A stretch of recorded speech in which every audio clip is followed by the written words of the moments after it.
tukiishia tu kuita festival basi hivyo tu, haitakuwa na maana kubwa kwa Watanzania, kwa sababu wataendesha magari yao na pengine wanaweza hata wakadondoka wakapasuka hata miili yao, lakini lazima tuweke pia huduma ya afya ambayo leo imetolewa taarifa watu zaidi ya 300 wamepata kuhudumiwa hapa. Hebu pigeni makofi mengi sana.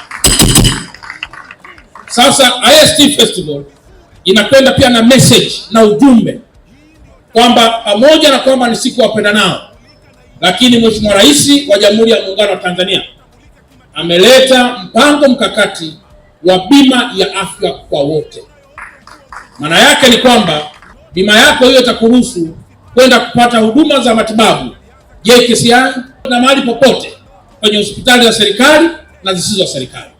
Taasisi ya Moyo ya Jakaya Kikwete tumekuwa tunafanya tiba mkoba ya Dr. Samia Suluhu Hassan. Tumezunguka zaidi ya mikoa 23 na leo tumeona tuwe wadhamini katika swala hili la ST Festival, ambapo tumewapima vijana mbalimbali na watu mbalimbali walioshiriki katika ST Festival.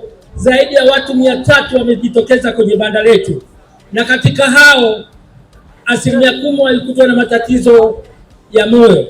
Kauli mbiu yetu ilikuwa jua namba zako, jua presha yako, jua sukari yako, jua mapigo ya moyo ya kwako. Kwa hiyo naomba tutakapotoka hapa, kila kijana, kila mtu apeleke habari hii kwamba tunatakiwa tujue namba zetu. Mpaka sasa hivi nimepata huduma, najisikia niko vizuri. Yani najisikia amani. Nimepima meno, nimeambiwa meno yangu kidogo na nani, nimepata huduma safi.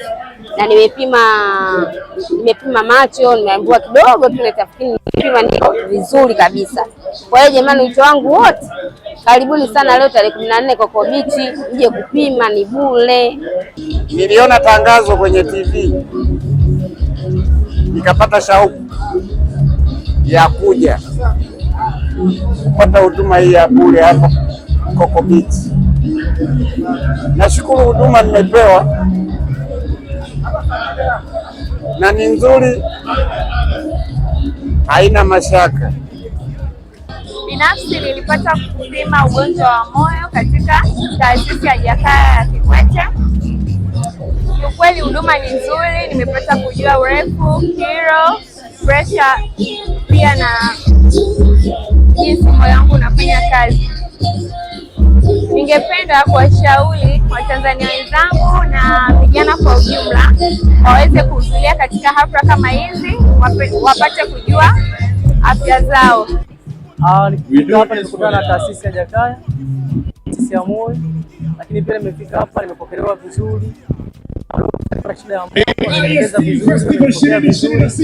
Nimepata vipimo bure kabisa vya kutolewa na shilingi. Yote ni mwambie Watanzania wenzangu mjitokeze, mnasumbuliwa na moyo. Hata kama usumbuliwi na moyo na shida yoyote, unaweza kujitokeza tu hapa. Ya moyo wako